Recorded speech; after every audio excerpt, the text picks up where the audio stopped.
Besoj që vota lirë i shëshon gjitha këto perceptime që trit nuk po i lirohet rruga, apo të vjetrit bllokojnë trit. Po brenda subjektit, ndjeni i lirë?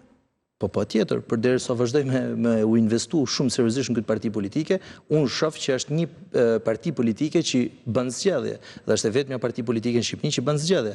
A janë perfekte zgjedhjet? Jo, s'janë perfekte zgjedhjet. Çfarë zgjedhjesh e keni fjalë? Zgjedhjet primaret, zgjedhjet brenda departamenteve, zgjedhjet. Do të votuarit e primareve nuk u vendosën. Nuk është e vërtetë kjo, kjo është prapë një perceptim. Jo, shpjegoj unë. E para punës, primaret nuk u banen me përcaktuar në mënyrë ekskluzive listën e deputetëve. Primaret ishin një prej elementeve që përcaktoshin listën finale të 11 muajit. Dhe t'ju shpjegoj.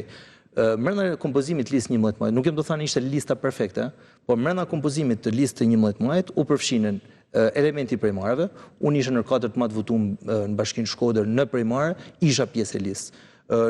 Ishte i përfshim bashkimi, sepse nuk duhet harrojmë që Partia Demokratike erdhi nga një përçarje që zgjati nga 2021 deri në 2025 dhe u përfshi pra edhe elementi i bashkimit dhe po ashtu përfaqësimi institucional të marrë parasysh kodin zgjedhor që prapë nuk ka se e quaj një nga kodet më të mira zgjedhore, pra formula që ishte listë e mbyllur, listë e hapur, dhe gjitha këto u përfshinin. Primaret ishte një prej elementeve që u morën në konsiderat. Për shembull në Shkodër kishim në listën e mbyllur kishim më të votumin në qark, kishim gruan më të votuar në qark, kishim elementin e bashkimit dhe kishim elementin e hapjes së partisë.